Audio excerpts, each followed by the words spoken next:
Welcome to the Covered Bridges of New Hampshire podcast, where we discuss all things related to covered bridges in the Granite State. Here's your host, Kim Chandler. Hello, Covered Bridge people, and welcome to the podcast. Today we're talking with two women who live on either side of the Columbia Bridge in northern New Hampshire. Columbia, New Hampshire resident Stacey Campbell and Lemington, Vermont resident Sharon Ellingwood White share how the location of the Columbia Bridge has connected their two communities across the Connecticut River for almost 200 years. Here we go.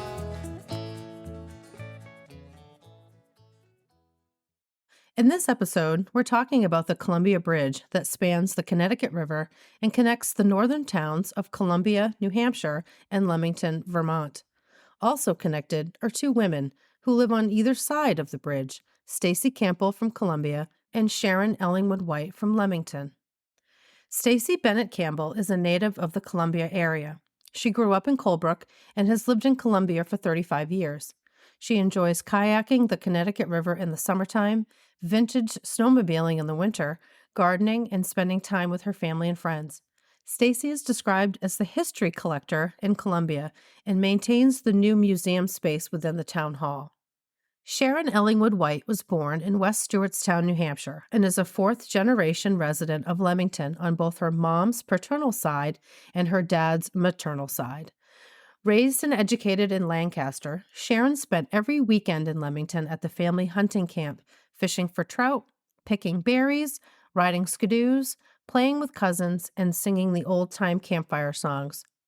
After a career with show horses, teaching children and amateur adults to ride and compete in horse shows, she made it back to Lemington, where she lives with her husband, David. Sharon is a librarian, a licensed horse show judge, and active on the school board. She loves flowers, especially her perennial gardens, snowmobiling, and live music. Welcome to the podcast, ladies. Thank you. Stacey, let's start with you. Can you share with our listeners what it's like to grow up in a really small northern New Hampshire town? Yes, well, not specific to Columbia, but the area in general was like small town America. People didn't actually travel far like we do today. You know, we get in a car and go for an hour or whatever. But back then, people stayed in their towns, their little hamlets, their villages. I grew up in the neighboring town of Colebrook. But back then in the 60s and 70s, things were much different than they are today. The population was at least twice the size of what it is today. Main Street was a happening place on Friday and Saturday evening because everyone came to town to do their shopping and visiting. And, all the parking slots were always filled and people were walking on the sidewalks and visiting. And, they came that once a week to town to do their shopping. One of the stores that I remember was something called The Locker. It was a grocery store and a freezer space. The back half of the store was filled with freezers that people rented by the month, usually their little cube, and they would come in once a week and fill their freezer and take stuff out of their freezer. They didn't actually have home freezers back then. It wasn't a thing yet. So that was a busy spot. There were a couple of grain stores down by the railroad tracks, and there was also a grocery store down there. Stuff still came in by train. A lot of the goods to the area did come in by train. Back then, farming and logging were the main industries. That's what the jobs were. And folks pretty much worked 6 days a week, not as it is today. When you say that Main Street was the happening place on Friday and Saturday night, like what was happening about it? Well, it was like today we all have different schedules and we come and go and do shopping in a lot of different ways. But back then it wasn't so. They'd come for dancing, for drinking, for shopping, for visiting, for people to see. They'd leave the farms and that was their entertainment. And, that's what they did. They probably brought their new cars and, everyone was looking those over and it was the age of the automobile too, if you will. The cars in America were a lot different than today. Sharon, you live across the river from Stacey in Lemington. And what are your impressions of growing up in such a small community? I was born in nearby in West Georgetown, New Hampshire, and I lived in Colebrook when I was small. But we moved to Lancaster, New Hampshire, where my dad's job was, and he hated it. He hated living in town. My father is fifth generation Lemington, so I'm sixth. Being back on the Holbrook side, being sixth generation, and the Sims side, also fifth generation. So we came back every weekend. I grew up here every single weekend of my life with my grandparents. And we had a camp on Sims Hill that my dad we packed up on Friday nights and we were here Friday nights and every vacation, and we were here. So my grandparents were neighbors on Route 102 in Lemington. Lemington may have 40 or 50 families, and those families live on, if you look at Lemington on a map, those families live on the eastern side along the Connecticut River and the New Hampshire border. A lot of the town of Lemington is inaccessible and inhabitable. Over on the Averill side, we border Averill and Bloomfield, and all that territory is inaccessible. So our population's about 100. My grandparents lives next door, and I remember on the weekends when I was here, I could walk from one grandmother's house to the other grandmother's house, and one of them would watch me as I walked to the other grandmother. And when I would get out of her sight, the other grandmother would be watching, and they would watch me approach. And I felt it isn't far. Stacey knows where it is, but I felt very grown up. I felt very grown up when I could make that walk. And as I made that walk, I walked by the one-room schoolhouse that my grandmother attended, and it's still there. It's about the only landmark in our town other than the covered bridge. So I don't think too many kids can say that their grandparents being neighbors and walking by the one-room schoolhouse they attended in a town of about 100 people. Small town, very, very small. Deep roots.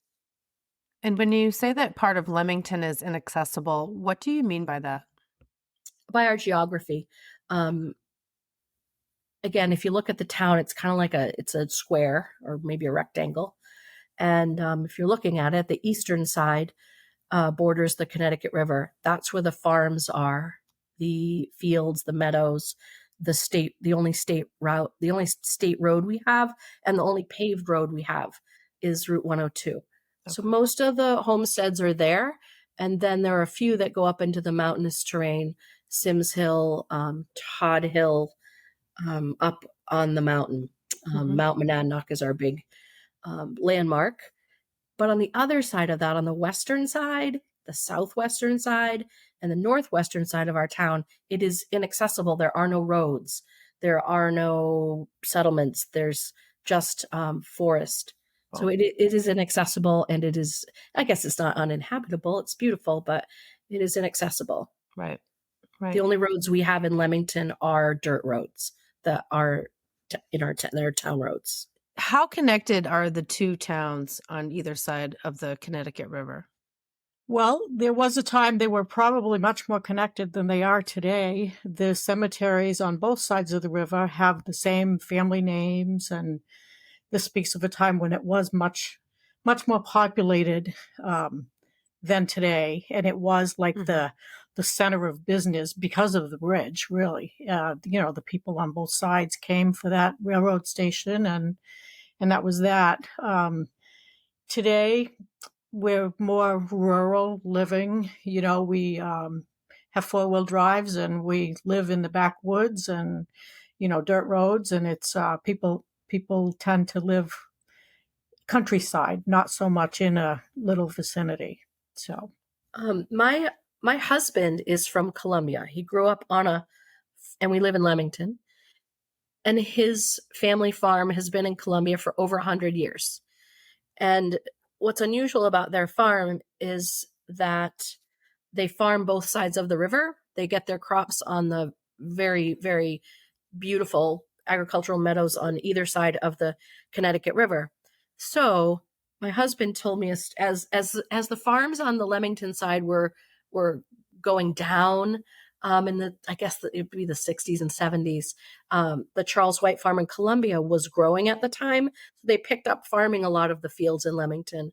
And my husband says they would take hay across the covered bridge in Columbia, and they would ride on top of the load, and they would reach their arms up and touch the beams. They thought it was the coolest thing to touch the beams of the top of the covered bridges they rode through, probably before there were weight limits on that kind of thing. Right. At the time, the machinery was small enough then. When he also said they liked those rides because they got off the farm and they would take their shirts off and the girls would toot their horns. So that was a good reward. And they were off the farm because they'd have to cross the bridges and like take the main roads. So it is unusual that a farm might farm in 2 states. And now the cropping work is still being done to this day. My father-in-law is almost 91, and they still crop those fields. No more touching the beams, though, because the machinery is too large. They have to go all the way up to use the bridge in Colebrook, the real bridge, not the covered bridge. Okay. For those loads. But that's one way we are connected. Is the farming and those meadows that you will see as you drive up 102 are, I want to say, in Lemington, solely cropped by my father-in-law's dairy farm, one of a few still in existence. Columbia Bridge is located in an area known for many years as Columbia Bridge Station, after the train station, or just simply the bridge. Can you talk about the significance of this area in the early 20th century? Sure. Well, I would imagine there was much more community back 150 years ago, when the railroad was active, and that station was a well-stocked grocery store, dry goods, and of course the mail came in there. Surely people just came to visit and watch the trains coming and going. And when you think about all the side roads, like the Jordan Hills, both the North Jordan and the South Jordan, they're in close proximity to the bridge area. And those farmers and families that lived up there, they probably appreciated the spot to get together. They came down, they probably all planned to meet at the same time because it was their social event to leave the farm. Anytime they left the farm, they were looking to say hi to somebody. Transportation was a lot different then. Of course, they had to saddle up horses and hook up carts and sleighs, and they weren't able to go very fast or far. If you look at a map from like the H.F. Walling map in 1861, one can see that there were many farmsteads at that time on the hill roads. I think we counted 37 farms in that area. And today there's only, Christmas tree farms on those hills, maybe a few camps. I don't know of very many year-round residents. It's all very woods, the forest. The railroad facilitated getting wood products out and in, and farm products and all kinds of goods to the market. Of course, there was a whistle stop down about a mile, probably about a mile and a half south of the bridge stop, called Cone Siding near Cone Brook, and they would blow the whistle. So, of course, people knew when the train was coming up. You could hear it, at that point. So, and they could catch a ride into Colebrook for about 10 cents. So it was certainly a different time. Can you tell us a little bit about the history of the river crossing between Columbia and Lemington? So I can tell you about a kind of infamous and tragic crossing of the Connecticut River.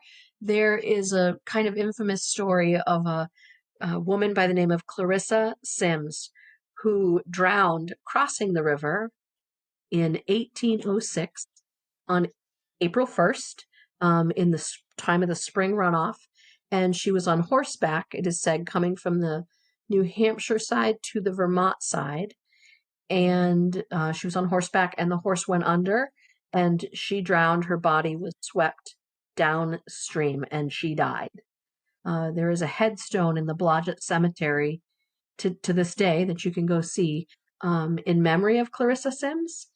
And the Blodgett Cemetery is right where her body would have been found, just on that exact part of the river by Daly Island. And Daly Island is owned by the state of New Hampshire. It's kind of interesting.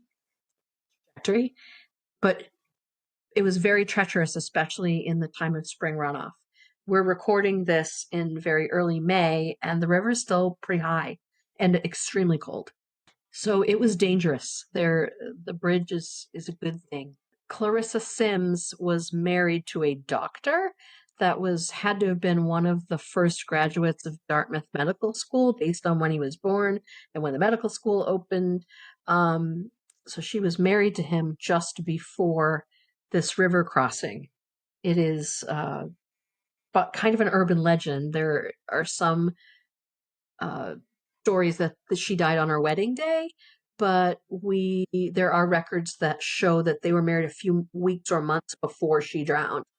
At any rate, they had no children, and she died very early in their marriage, whether it was the day they were married or shortly thereafter. Stacey, can you tell us about the history of the bridges that were there? Well, actually, the first bridge between the two towns was built much earlier, about 1820, and it was taken out by a flood, probably in April, in about 1840. The second bridge was built in 1844 by the Columbia Union Toll Bridge Company and was located about 100 feet or so above where the current bridge is today. Shares were sold for a yearly rate, and one without a share could still cross for a few pennies.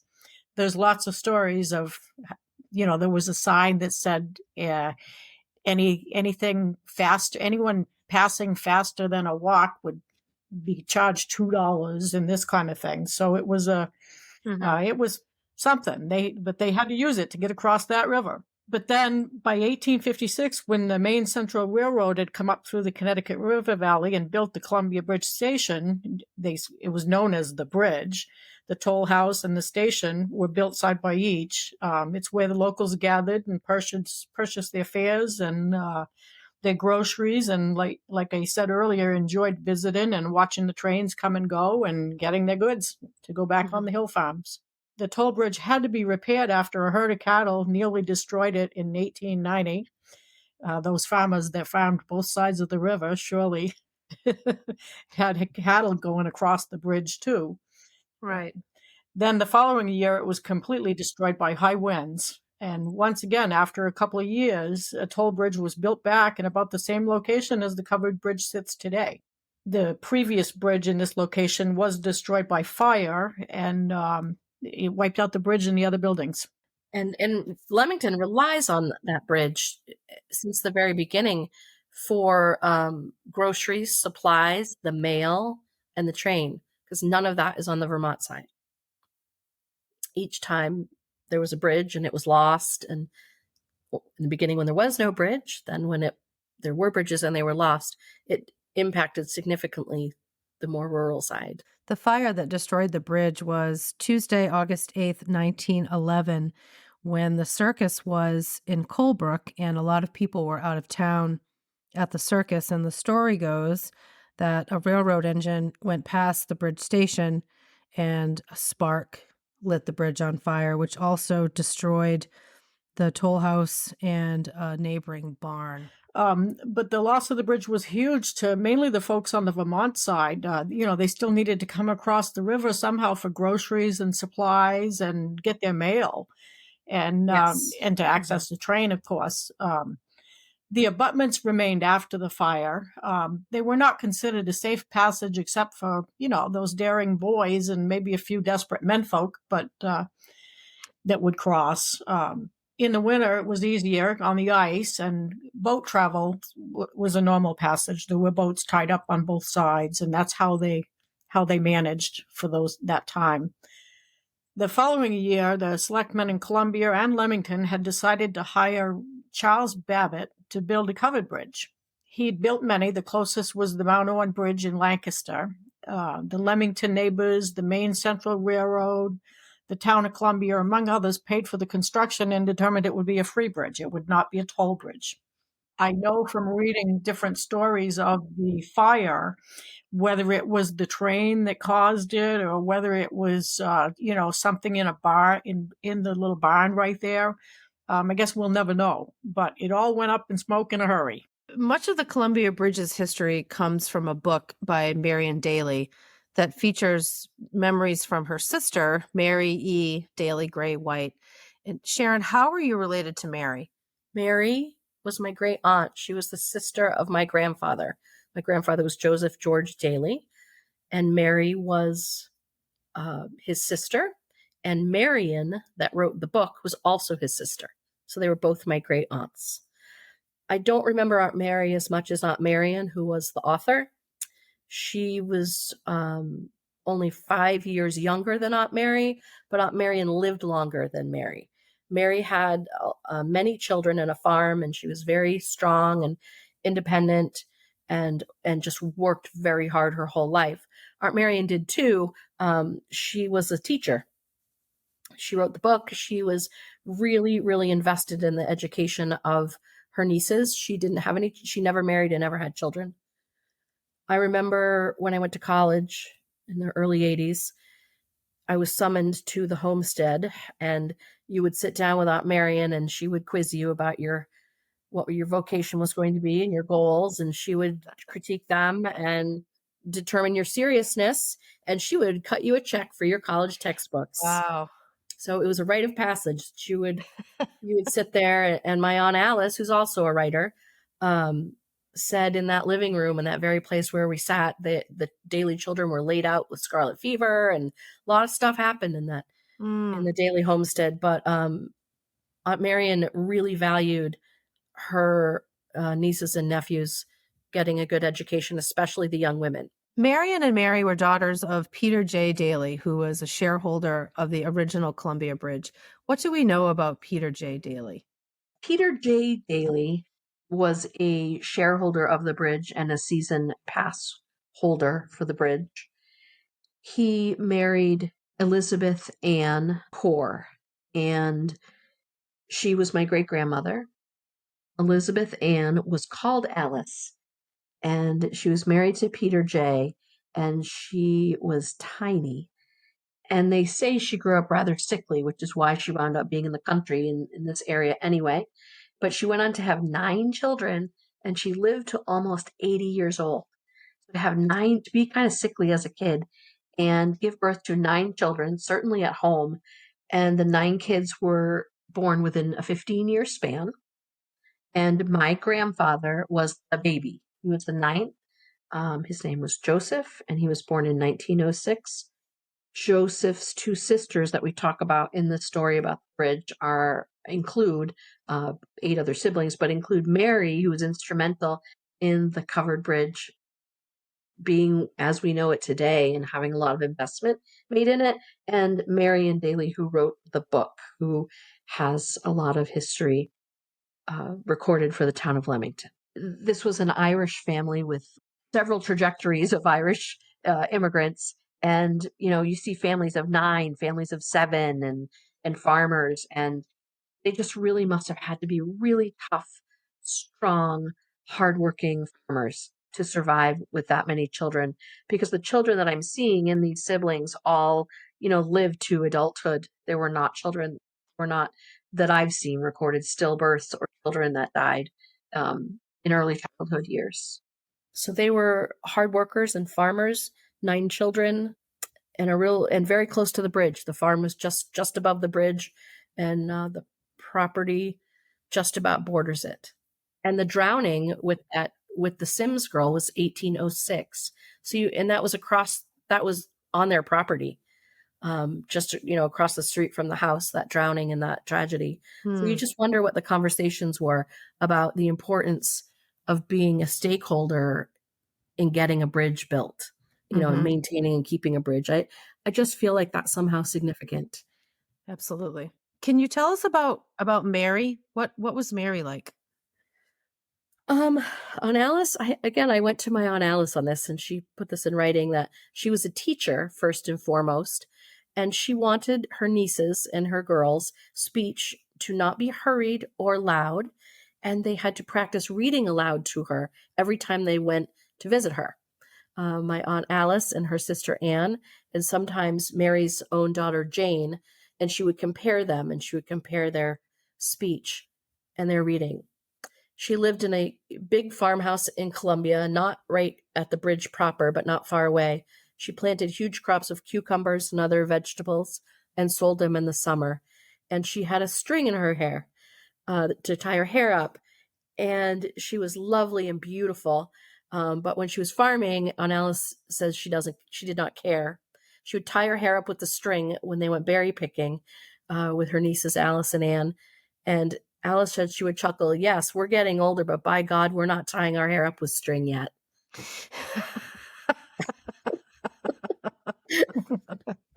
So that sounds like something a teenager would say, being very taking good care of their makeup and appearance. They didn't tie their hair up with string. She sold the farm and moved to the home where next to the bridge where the store was. And there are a lot of memories there with the bridge keeping. And Aunt Mary took careful notes and wrote down memories of her mother and exactly how things were told to her. She had a hard life, like many residents, raising crops, teaching, and raising a large family in tough times. She was a strong woman. Francis Gray, the most recent resident of that house, Mary's son, passed away 2 years ago and had a stray cat. And I now have the stray cat. Oh. And she's in my house. And she lived under the bathtub and crawled through a piece of baseboard to live because she's wild as green grass, feral. Mm-hmm. And she's now a stage 5 clinger and my best friend. But we named her after Mary. Oh, that's great. When my husband was growing up, Mary was around because she was married to his grandfather, and they called her Myrnie. I don't know if they couldn't say Mary or they understood what the older people were saying, so they called her Myrnie. And we think that this cat, she says that this cat is fierce, and it came from Mary's house, from the riverbank by Mary's house. So we called the cat Myrnie. That's great. She was quite fierce, Yes. but she was very independent and strong, and she was a big part of the Columbia Bridge restoration. Mm-hmm. Yeah, she was. Her education, her history, her strength, her assertiveness. These were not qualities that were welcome from women, rural women, Irish Catholic families. This wasn't always, and still is not often encouraged from women. Yes. You're not assertive, you're bossy. Exactly. But her strength is what really makes this bridge part of our home. Stacey, what stories do you have about the bridge that have been passed along in your family or in your town? I know from a bit of town research, it was difficult for both towns to agree on what to do regarding repairs and such of the bridge. They shared the cost of 2 lights back in the 40s, and they also managed like a roof repair or 2, but nothing of significant work. That's why the bridge fell into such bad disrepair by the 1970s. By the 1970s, the Columbia Bridge was in really rough shape, and it was estimated that the work would cost $120,000, which that's a lot of money, especially in 1970, and for 2 really small rural communities. And I know that the town couldn't afford it. So what happened to get that funding for the bridge? Yeah, the town of Columbia just could not afford the cost. So, I mean, the other bridge was doomed. But Mary was, like Sharon said, she was a real go-getter for getting stuff done. And she got a petition with 100 signatures and took it to the state of New Hampshire. And she was, definitely the person in charge of getting that bridge done. She wanted the state of New Hampshire to take it over, or at least the petition holders did. They felt that the town couldn't afford it. Perhaps the state needed to own it, and they could afford it. The state decided against it, and so the town was left to come up with some other ideas. And one idea, it was back in 1974, was they applied for the bridge to be placed on the National Register of Historic Places. And this would allow access to some federal funds. That's what they were hoping would happen. In 1979, they did secure these funds for the bridge, which was obviously delightful. from the Department of Interior, and they were refused a couple of grants along the way. It took time to get that. So, the town of Lemington, the state of Vermont, the Department of Interior, state of New Hampshire, and a couple of years later, in like 1981, they went to work on the bridge. Of course, the cost was much more by then, but Right. yeah, she definitely was the person in charge of getting that bridge done. And one of the thoughts was that people felt their property would be worth more if there were a bridge near their property that connected the two states. Mm-hmm. So decision makers, that was a factor for the decision makers, that the investment was not just in a bridge, but in the real estate in their farms. New Hampshire at one point had over 350 covered bridges, and now we have about 60. And the ones that are still here are here because community members, just like Mary and other townspeople, felt very strongly that the covered bridges needed to stay. It would have been cheaper and easier and faster to just put a steel and concrete bridge. It's because of the commitment to secure that funding and that's the reason why these bridges stay. And I'm indebted to people like Mary and other people who supported her to ensure that these covered bridges stay. I can't imagine that when the next time it comes around that it'll need a lot of work, that it would change. Many, many people have their wedding pictures taken in the bridge. I did. And many students have their senior portraits taken in the bridge. And many visitors to Lemington stop and have their picture taken with the bridge. I walk almost every day on Route 102, and I walk through the bridge a lot on my walk. And it is so attractive. At every different point of the day, the sunlight comes through the bridge with different patterns on the roadway. Mm-hmm. And I am obsessed with the patterns and the different light. My favorite light is when the sun is in the west and the stripes are perfectly straight across the entire floor of the bridge, and it's totally flat, like it's just beaming through the one side. That's beautiful. Beautiful. I know this bridge seems to connect you both personally. And when I first reached out to Stacey and we were talking about the covered bridge, she very offhandedly said that she hangs a Christmas wreath on one side of the bridge and that, Sharon, you hang the wreath on the other side of the bridge. And I just love that connection.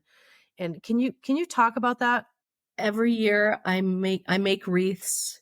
Some may call it making treasure out of trash. We are on hundreds of acres of property, and I love making the wreaths, but it's something that we all do to decorate our own homes, and it's part of the forest industry that keeps this whole area afloat, wreath making. But the biggest and the fattest and the greatest wreath that I make with the most care and the biggest bow and the longest tails is the one for the Columbia Bridge. It's the most special one that I make. My dad died in an accident in 2012, a very proud Lemingtonian, and he routed and hung a sign, an unofficial sign on the bridge that's there to this day, many don't notice, that says Lemington. And he told me, I just feel like people ought to know where they are when they're on this side, because there's no indication of the town except the schoolhouse up the road. But the tails of that wreath that I make that are long, long, long, always have something drawn on them by me for my dad that waves in the wind, and they almost touch that sign. That's wonderful. But Stacey's wreaths are more beautiful. Nice. I think mine's big and fat, and I think Stacey's are prettier. I think Stacey's a better wreath maker. Well, this past year on the New Hampshire side, I decided to hang two wreaths at a location where I can get on a step ladder to hang them, because it's difficult on our side of the river to get the wreath up at the top. You've got to take a very long extension ladder, and you got to get some somebody brave enough to get up on that ladder in the back of a pickup to, take the wreath down and hang the wreath up. And I just thought, geez, I'm not getting any younger. I might as well change this practice now. So we've now put wreaths on both sides. When I was hanging them, Sharon's husband, David, came along and he said, hey, I like that better. So I guess he went home and told Sharon, and this year we went with 2 wreaths on each side of the bridge. And I think that's going to be okay. Now, we should have a conversation about some solar lighting, though. That would be very nice on both sides of the bridge. Mm-hmm. Yes. And David definitely came home that day and thought it was a good idea. But guess who's the one who hangs the one up? Hi. Yeah, David. So he thought it would be a good idea to do the 2 side by each. And I like the side by each this year. I really like it as well. It's beautiful. And I do think that more people notice it because it's lower. A lot of people commented on that, but we take great pride in hanging those wreaths. And now it's the cat's out of the bag because everyone not necessarily knows who hangs those wreaths. So the cat is out of the bag. We do like to keep it. Yeah. That sense of pride is also on the DL because it's not pride for self merit. It's pride in doing it to do it for our bridge. As a closing statement from each of you, what does having a covered bridge in your hometown mean to you? We treasure the bridge. Yeah, sure. We treasure the bridge. It's just such a beautiful piece of construction, that's so useful. And it's just like Sharon said, when she walks across it, it's a real sense of something that's just, attached to the earth, attached to us on both sides in a way that's just very special. We do have to keep an eye out, which it's handy that Sharon does walk because she helps keep an eye out for, painting. Every now and then we get some graffiti we have to tend, or, there's always young people that like to squeal their tires. I think that's been a ritual of Columbia Bridge for many, many generations. We miss Francis Gray. He tended the bridge and mowed the area around it and, of course, picked up trash from folks and, that kind of stuff. We really, really miss him. He was the caretaker of the bridge for sure. And there's now a car top boat launch spot on the New Hampshire side of the river that was put in by the Vermont River Conservancy and the Connecticut River Paddlers Trail. They put nice granite steps down, so you land at the river right under the bridge, and that's a different feeling. Parking may have to be enlarged in time to come because it is a very popular spot. They tend to put in Colebrook and float on down the river and get out at the Columbia Bridge. I actually think the Vermont side is a little easier to crawl up the bank, but, the stairs are on the New Hampshire side. So, yeah, the bridge is very special to us. I cannot imagine how we would cope without that in today's world. And like we said, we have cars that go farther and faster than they did back then, but it's just it's part of us. Life would be very difficult having to always go to Stratford or Colebrook to go to see Sharon. Yes. The bridge belongs to everyone. My dad taught me how to lay a patch in the bridge and what to do with the pedals in the car and how to squeal the tires in the bridge. It's funny that Stacey said that because it is a nuisance. But cars are different, but it also speaks to who the bridge attracts. And it is a rite of passage for when you're a teenager and your lobes are not developed yet and you're making a decision that's risky and your first independence in your car. And it really is a rite of passage.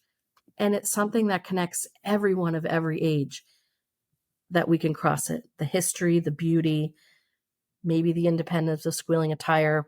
If you're listening to this, please do not leave your beer cans in the bridge. There are even raccoons that are housed in the bridge in the rain. Many, many nights I come through the bridge and the raccoons are in the side wells of getting out of the rain. And the granite stairs, I'm glad you mentioned that, Stacey, because the investment and conservation by the Vermont River Conservancy in the Lemington and Columbia area has been very important. And I know my family has been a part of some conservation efforts to keep this bridge and this river looking like it does and being healthy. And I know Stacey's had effort with that as well, with the Conservancy and the Connecticut River Paddlers Trail. And that work takes, funders and people who want to invest in the rural nature of our area. And it is worth mentioning. It takes a lot. It takes a village. Speaking of a village, the repairs on the bridge, I'm glad you mentioned that, Sharon, of the how to cross the bridge with a car and all that. But this past winter, there's some floorboards. They're about 4 inches thick that really simply wore out over time in an area. There was a spot where a tire could actually drop right in. And so, we had kind of like a family affair here and got it repaired on a Sunday morning.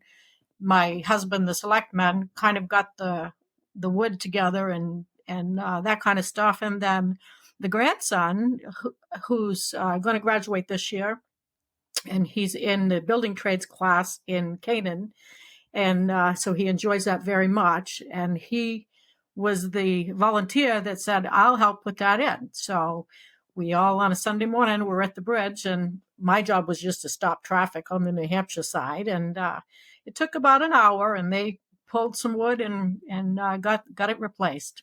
It was really technology. It was really technology that was the work of former times for bridge repairs. You sawed the wood, people got together, neighborhood people got together and repaired the bridge. There wasn't a lot of red tape and grants written and all of that.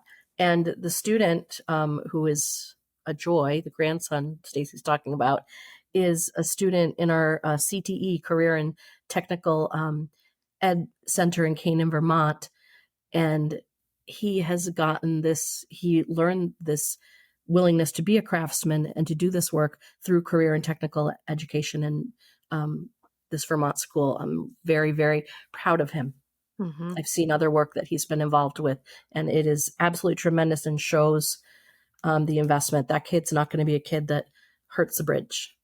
Right. He's a great kid.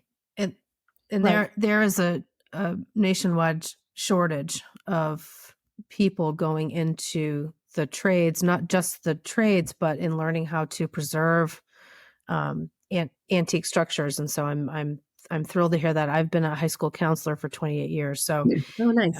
I love to support students' future goals in whatever path it is that they want to take. And I feel very strongly about trades there. They've not been as supported as they should be. That is a success story of tradesmanship right there. Absolutely. And career and technical education. And it should be mentioned that Stacey and I are both on school boards, respective school boards. And you talk about Mary and Marion and their investment in education and CTE. And I think it's all connected, and our interest in the history and sharing what we know about the bridge and staying invested in it. Well, do either of you have any final comments about the Columbia Covered Bridge? People love the bridge. It's not just Stacey and I. Like I said, on my walks, and the bridge is treasured by Columbia, by Lemington, and we are tiny feeder communities for Colebrook, and for larger, county seat towns in our states, for where our infrastructure is. But we all love it when the bridge, by the bridge, by the covered bridge. Everybody knows where it was. Everyone values it as an icon and an important representation of how we live here and our history. To speak about the Columbia Bridge, being belonging to the town of Columbia, in doing the research, I realized the town of Columbia really has not paid money for this bridge in all the years they've had it. It's been Lemington, the state of Vermont, the state of New Hampshire, the Department of Interior, all of these years of this Columbia Bridge, there's very, very little cost to the town of Columbia. It's kind of hilarious. we rely on that bridge, and it speaks to the overlap that this river, it's a boundary, but there's no boundary, to many of us, that we rely on this cross-border partnership. And Mary, who worked so hard to get the bridge fixed up and everything, is from Lemington, and she lived at, in the house where the train station was. And it's not a border, it's a neighborhood. This is our neighborhood, and these are our neighbors and our friends and our family. Yes. Well, Stacey, in the early 1930s, the United States Supreme Court decided that the New Hampshire boundary line was at the low water mark on the Vermont side of the Connecticut River. So technically, you owe the town of Lemington some money. Yeah. Oh, that's funny. That is kind of hilarious, And yeah, it speaks to how we work in a partnership together with the river and with the bridge. We can say the same thing for the, being a good steward of the river. The state of Vermont paid for the boat launch and the whole bit. Everything that's been protected property for the river sport has been mainly the state of Vermont that has stepped up to the plate and preserved and conserved and done all of that too. And we just go hand in hand, It is true to discuss that this area of Vermont has this relationship with New Hampshire because of our geographic isolation from the other parts of Vermont through connected roadways and government infrastructure. Sure. It is very sparse, just like the population. Leamington's people per square mile is 2 people per square mile. Essex County does not have a hospital. It doesn't have a pharmacy, and it has 1 high school in the whole of the county, over 600 square miles. Wow. Yeah, we are very rural. So it's a partnership, and it's a neighborhood, and we rely on each other. Yes. Mm-hmm. Just like back in the 1800s, you had to rely on each other, and it speaks to the strength and bonds of our families and neighbors to this day. Yes. Well, thank you both for caring for the Columbia Bridge, and thank you for speaking to me today. Thank you, Kim. Thank you very much. Thank you for having us. Covered Bridges of New Hampshire is created by me and recorded in Hancock, New Hampshire. The song Old New Hampshire was arranged and performed by Josh Black. The introduction is courtesy of Greg Kretschmar. This podcast is a companion to my book, Covered Bridges of New Hampshire. You can find out more about the book, the podcast, blog posts, upcoming events, and an interactive covered bridge map at coveredbridgesnh.com. You can also follow us on Facebook, Instagram, and Twitter at Covered Bridges of New Hampshire. Please rate, review, and subscribe to or follow the podcast on Apple, Spotify, Amazon Music, iHeartRadio, or wherever you get your podcasts. I'm Kim Chandler. Thanks for listening.